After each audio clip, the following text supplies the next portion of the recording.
रतनगढ़ वासियों, अब इलाज के लिए नहीं जाना पड़ेगा दूर दराज, क्योंकि आपके अपने शहर रतनगढ़ में शुरू हो चुका है सुमंगलम हॉस्पिटल, जहां एक ही छत के नीचे उपलब्ध हैं एलोपैथिक और आयुर्वेदिक स्वास्थ्य सेवाएं। सुमंगलम हॉस्पिटल में गर्भवती महिलाओं को प्रसव के लिए बाहर जाने की भी जरूरत नहीं, क्योंकि यहां है 30 वर्षों की अनुभवी डॉक्टर आभा कालरा और ट्रेंड नर्सिंग स्टाफ। गर्भवती महिलाओं की नॉर्मल और सीजेरियन डिलीवरी हेतु आधुनिक लेबर रूम, साथ ही डिलीवरी पर दी जा रही है विशेष छूट।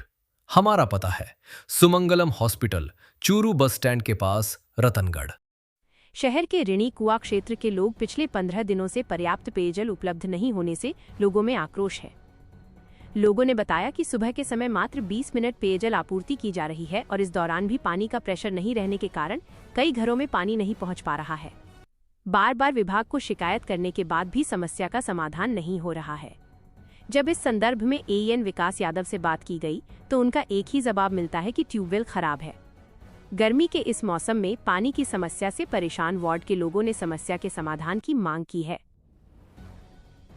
मस्तिष्क रोग से संबंधित सभी बीमारियों से परेशान लोगों के लिए न्यूरोस्पाइन परामर्श शिविर का आयोजन रतनगढ़ में किया जाएगा। शहर के बीरा मंदिर के पास स्थित Bhama medical and general store पर प्रत्येक शुक्रवार दोपहर 1 बजे से 3 बजे तक बाहर से आए हुए डॉक्टरों द्वारा अपनी सेवाएं दी जाती हैं, जिसमें इस बीमारी से ग्रसित लोगों का समुचित उपचार किया जाता है।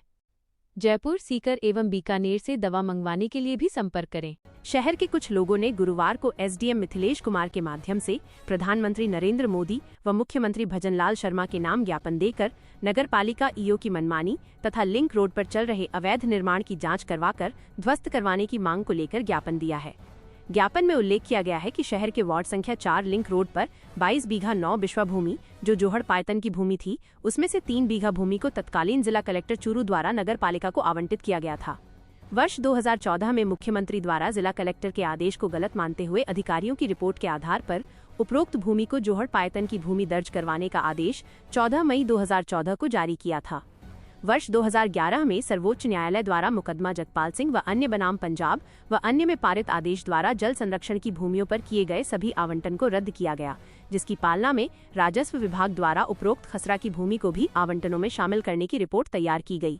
2014 में मैसर्स बालाजी इंटरप्राइजेज द्वारा सिविल पिटीशन पेश की गई, जिसमें राजस्थान उच्च न्यायालय जोधपुर द्वारा उक्त भूमि को 18 जून को यथावत रखने का स्थगन आदेश जारी किया गया था। उच्च न्यायालय द्वारा जारी स्थगन आदेश के दौरान संगीता व सुभाष चंद्र सोनी द्वारा पालिका ईओ से मिली भगत कर अवैध व्यवसायिक कॉम्प्लेक्स का निर्माण बिना नगर पालिका की निर्माण स्वीकृति के करवाया जा रहा है, जिसकी शिकायत गोविंद सिंह द्वारा पालिका ईओ को लिखित में की गई। इस शिकायत के बाद पालिका ईओ गोविंद सिंह से व्यक्तिगत रंजिश रखने लगा और शिकायतकर्ता पर दबाव बनाने के लिए उसकी पट्टाशुदा व पालिका की स्वीकृत प्राप्त निर्माण को तोड़ने की धमकी देने लगा। ज्ञापन देने वालों में संतोष बबेरवाल, लालचंद पंवार, प्रताप सिंह, मनफूल राम, राजकुमार, सुरेश कुमार, मोटाराम, ओम प्रकाश मेघवाल, भंवरलाल चौधरी, छोटूलाल भंवरलाल चौधरी सहित कई लोगों के हस्ताक्षर हैं। वर्तमान नगरपालिका अधिशासी अधिकारी सहदेव चारण द्वारा रतनगढ़ में किए जा रहे भ्रष्टाचार और अवैध निर्माणों का मैंने जब विरोध किया और कई बार इनको जनता ने शिकायतें की, न्यूज़पेपर में भी आई, फिर भी वो नहीं माने। और एक हीरो शोरूम के पास जो एक बहुत बड़ा कॉमर्शियल निर्माण इनकी देखरेख में ही करवाया जा रहा है, जिसकी क्योंकि हमने बार बार शिकायतें कर दी, लिखित में दे दी, रिसीव्ड ले ली, उसके बाद भी उसको काम को नहीं रुकवाया गया। तो जब हमने इसका विरोध किया, आगे तक शिकायतें मैंने पहुंचाई, तो ये ईओ साहब मुझसे दवेश रखने लगे और जो इनके साथ जो इनकी शिकायतें करते हैं उन सबके साथ दवेश रखते हैं और पावर है, सरकारी पावर, उसका दुरुपयोग करते हैं। और कई बार कई अनजाने लोग ऐसी जगह मुझे धमकियां देते हैं मारने की, जहाँ सीसीटीवी कैमरे नहीं होते हैं। वो कहते हैं कि इस लड़ाई को यहीं बंद कर दो, नहीं पूरा परिवार खत्म कर दिया जाएगा। इसकी शिकायतें मैंने पुलिस थाना रतनगढ़, एसपी साहब सबको मैंने लिखित में की है। ज्ञापन हम दे रहे हैं कि जो अपने नगर पालिका में जो अवैध निर्माण हो रहे हैं और जो इनकी देखरेख में जो अवैध निर्माण व जो इनका भ्रष्टाचार किया गया है, ठीक वो सब जनता के सामने उजागर किया जाए और मतलब उसकी एक विशेष जांच कमेटी बैठाकर जांच की जाए। स्टाइलिश, ट्रेंड एवं ब्रांडेड कपड़े मिलेंगे आपको, सब कुछ एक साथ। हम लेकर आए हैं आपके लिए एक ऐसा जबरदस्त ऑफर। 2 कपड़ों की खरीदारी पर ले जाइए 6 पीस कपड़े, वो भी फ्री। साथ ही सूट ब्लेजर पर 70%, जैकेट पर 60%, सिलेक्टेड स्टॉक पर 70% छूट। हमारे पास है प्रीमियम रेमंड फैब्रिक से बने कैजुअल व फॉर्मल कलेक्शन। हमारा पता है LM street, exclusive store, Ashok स्तंभ के पास, रतनगढ़, चूरू। राज्य सरकार के निर्देशानुसार ग्राम पंचायत लाछड़सर में गुरुवार को जन सुनवाई का आयोजन हुआ। प्रशासक धापू देवी की अध्यक्षता में हुई जन सुनवाई में 10 परिवाद प्राप्त हुए। वरिष्ठ सहायक ताराचंद जाखड़ ने बताया कि 5 परिवादों का मौके पर ही निस्तारण किया गया। शेष परिवाद संपर्क पोर्टल पर दर्ज किए गए हैं, जिनका भी शीघ्र निस्तारण किया जाएगा। इस अवसर पर गिरदावर सुरेंद्र सिंह, आंगनबाड़ी कार्यकर्ता पुष्पा, पुरखनाथ, जगदीश प्रसाद, चिमनाराम, बिल्लूनाथ, विनोद देवी सहित काफी संख्या में लोग उपस्थित थे। छुट्टी के दिन भी कार्य करवाने का अनावश्यक दबाव बनाने पर पटवारी, कृषि पर्यवेक्षक व ग्राम विकास अधिकारी संघ के संयुक्त तत्वावधान में गुरुवार को SDM मिथिलेश कुमार के नाम ज्ञापन दिया गया। ज्ञापन में उल्लेख किया गया है कि शनिवार व रविवार अवकाश के दिन होते हैं।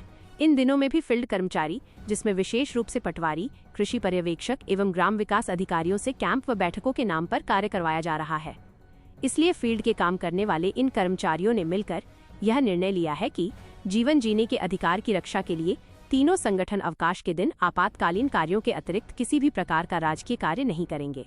ज्ञापन देने वालों में पटवारी संघ के ब्लॉक अध्यक्ष संदीप कड़वासरा, वीडियो संघ के अध्यक्ष मघाराम बामणिया, कृषि पर्यवेक्षक संघ के अध्यक्ष सुमित कुमार सहित विभिन्न पटवारी, वीडियो एवं कृषि पर्यवेक्षक उपस्थित थे। शहर से सरकणा शक्ति मंदिर की ओर जाने वाली सड़क पर पिछले 7 वर्षों से गंदा पानी एकत्रित होता है। साथ ही बारिश के दिनों में उक्त सड़क मार्ग तालाब का रूप धारण कर लेता है। मंदिर जाने वाले श्रद्धालुओं के साथ साथ आमजन परेशान है, लेकिन इस समस्या का स्थायी समाधान आज तक नहीं हुआ है। पिछले वर्ष पालिका ने एकत्रित होने वाले गंदे एवं बारिश के पानी की निकासी के लिए उक्त स्थान से लगभग 600 मीटर का नाला बनवाने का काम शुरू किया था और इस योजना के तहत उक्त पानी को सराफ संपवेल के पास लाकर छोड़ना था। लेकिन उक्त स्थान पर रहने वाले लोग पहले से ही पानी भराव की समस्या से परेशान थे और उक्त पानी इस स्थान पर और आ जाता तो यहाँ के हालात और अधिक खराब हो जाते। मोहल्ले के लोगों के इस योजना का विरोध कर दिया और काम को रोकना पड़ा। लेकिन 1 वर्ष व्यतीत हो जाने के बाद भी इस पानी की निकासी का स्थायी समाधान नगरपालिका नहीं खोज पाई है। यहाँ पर रहने वाले लोग इस समस्या से काफी परेशान है। वहीं पालिका के कनिष्ठ अभियंता सुनील मंडार ने बताया कि उक्त स्थान के आसपास छोटा संपवेल बनाकर अंडरग्राउंड पाइपलाइन से अन्यत्र बूस्ट करने की योजना पर विचार विमर्श किया जा रहा है। अखिल भारतीय किसान सभा के नेतृत्व में गुरुवार को SDM कार्यालय में ग्रामीणों ने ज्ञापन देकर पेयजल समस्या की तरफ ध्यान आकर्षित करवाया है। ज्ञापन में उल्लेख किया गया है कि रत्नादेसर एवं बीनादेसर गांव में जल जीवन मिशन के अंतर्गत लगभग 3 वर्ष पूर्व पानी की टंकियों का निर्माण किया गया था, लेकिन आज तक ग्रामीणों को योजना का लाभ नहीं मिल रहा है तथा टंकियां बिना पानी के नकारा साबित हो रही है। किसान सभा के अध्यक्ष कामरेड भादर भामू, किसान नेता रामकिशन भामू, विजयपाल कड़वासरा, गिरधारी लाल घिंटाला, भीमसेना के अध्यक्ष श्रवण एवं जाबिर के नेतृत्व में ग्रामीणों ने ज्ञापन देकर शीघ्र ही इन टंकियों से पेयजल आपूर्ति शुरू करवाने की मांग की है। ज्ञापन देने के बाद ग्रामीणों के साथ SDM मिथिलेश कुमार की अध्यक्षता में वार्ता हुई, जिसमें अपनी योजना के XCN मोहनलाल कड़ेला उपस्थित रहे तथा वार्ता में प्रशासन एवं विभागीय अधिकारियों द्वारा ग्रामीणों की समस्या के समाधान के लिए निर्णय लिए गए। अधिकारियों ने आश्वासन दिया कि बीनादेसर से लाछड़सर के बीच पाइपलाइन गलत तरीके से डाली गई थी, उसे पुनः सही तरीके से सड़क के किनारे पर डाला जाएगा। वर्तमान में जब तक ये काम नहीं होता तब तक 2 टैंकरों के स्थान पर 4 टैंकरों से पेयजल उपलब्ध करवाया जाएगा। किसान सभा के पदाधिकारियों ने कहा कि शीघ्र ही इस समस्या का समाधान नहीं होगा तो आंदोलन किया जाएगा। इस मौके पर चांद खां, राजकुमार गिल, तुलसीराम, केसराराम, डूंगरमल शर्मा, नानू सिंह, धन्नाराम, तोलाराम, उदयचंद बेरड़, ओम प्रकाश, शिव भगवान शर्मा, नीरज शर्मा, मांगीलाल, सुभाष शर्मा, लालचंद शर्मा सहित कई लोग उपस्थित थे। पालिका ईओ डॉक्टर सहदेव चारण ने शहर के एक व्यक्ति के खिलाफ राजकार्य में बाधा पहुंचाने एवं कार्यवाहक सफाई निरीक्षक को जाति सूचक गालियां निकालने का मुकदमा गुरुवार को दर्ज करवाया है। पुलिस ने बताया कि पालिका ईओ चारण ने लिखित रिपोर्ट में उल्लेख किया है कि वार्ड संख्या 17 निवासी गोविंद सिंह पुत्र सवाई सिंह द्वारा बिना स्वीकृति निर्माण कार्य किए जाने एवं निर्माण सामग्री को अवैध रूप से आम रास्ते में फैलाकर रास्ता अवरुद्ध किए जाने की शिकायत पालिका को प्राप्त हुई थी, जिसके आधार पर कार्यवाहक सफाई निरीक्षक सफाई कर्मचारियों के साथ निर्माण कार्य को बंद करवाने एवं सड़क पर पड़ी अवैध निर्माण सामग्री को जब्त कर रास्ते को दुरुस्त करने के लिए 14 मई को उक्त स्थान पालिका ईओ के आदेश पर गए थे। इस दौरान मकान के निर्माणकर्ता गोविंद सिंह व व उसके पुत्र द्वारा राजकार्य में जुटे कर्मचारियों से अभद्र व्यवहार करते हुए राजकार्य में बाधा पहुंचाई तथा जाति सूचक गालियां निकाली तथा सामग्री को आम रास्ते पर नहीं डालने तथा निर्माण को रोकने के लिए पाबंद किया गया था। लेकिन निर्माण जारी रखने की शिकायत मिलने पर 1 जून को अवैध निर्माण को रुकवाने के लिए कार्यवाहक सफाई निरीक्षक पुनः अपनी टीम के साथ रास्ते में पड़ी निर्माण सामग्री को जब्त करने के लिए पहुंचा तो पुनः उनके साथ अभद्रता की तथा राजकार्य में बाधा पहुंचाई तथा सफाई सेवकों को जाति सूचक गालियां निकाली। पुलिस ने विभिन्न धाराओं में मुकदमा दर्ज कर जांच शुरू कर दी है। मामले की जांच डीवाईएसपी इंसार अली कर रहे हैं।